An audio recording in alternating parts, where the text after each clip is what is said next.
வணக்க நேயர்களே, நாம் இப்போ எதை நோக்கி இப்போ போயிட்டுருக்கோம் அப்படின்னா இந்த பேர் பலகையை பார்க்குறதுக்காக தான்.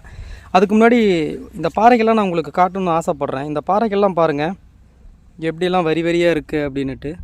இதெல்லாம் பார்க்கும்போது ரொம்ப வியப்பாக இருக்குது. எத்தனை ஆண்டுகள் முற்பட்ட பாறைகள் இன்னமும் நம்மளை அவ்வளோ 1000 ஆண்டுகளை கடந்திருக்கும்னு நினைக்கிறேன். இருந்தாலும் நாம் இந்த நூற்றாண்டில் 2026லேயுமே இதுகளை பார்க்க முடிஞ்சுது அப்படிங்கிறது எனக்கு ரொம்ப பெருமையான ஒரு மகிழ்ச்சி. இதுதாங்க அந்த பேர் பலகையாக போட்டிருக்குறாங்க. இதில் உங்களுக்கு எழுத்து தெளிவாக படிக்க தெரியுதா அப்படின்னு பாருங்கள்.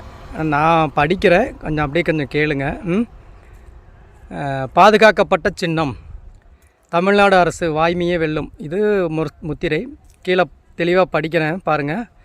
வரலாற்று முக்கியத்துவம் வாய்ந்த இச்சின்னம் 1966 வருடாந்திர புறசார சின்னங்கள் மற்றும் தொல்லியல் முக்கியத்துவம் வாய்ந்த இடங்கள் புராதன எச்சங்கள் என்ற சட்டத்தின் 1966 எண் 25.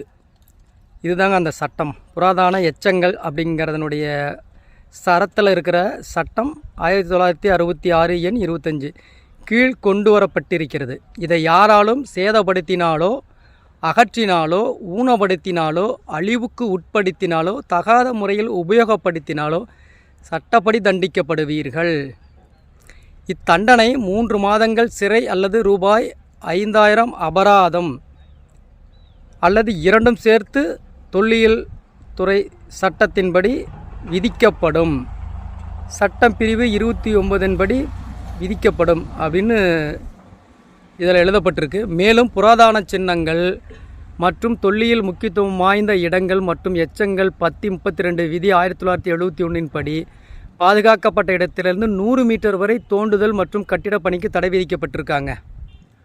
மேலும் அதிலிருந்து 200 மீட்டர் அருகாமையில் உள்ள அனைத்து பாதுகாக்கப்பட்ட சின்னத்தை சுற்றியுள்ள பகுதி தோண்டுதல் மற்றும் கட்டிட பணிக்கு கட்டுப்பாட்டுக்குட்படுத்தப்பட்ட பகுதியாகவும் அறிவிக்கப்படுகிறது அப்படின்னு இப்போ இந்த பேர்பலகையில் இருக்குங்க.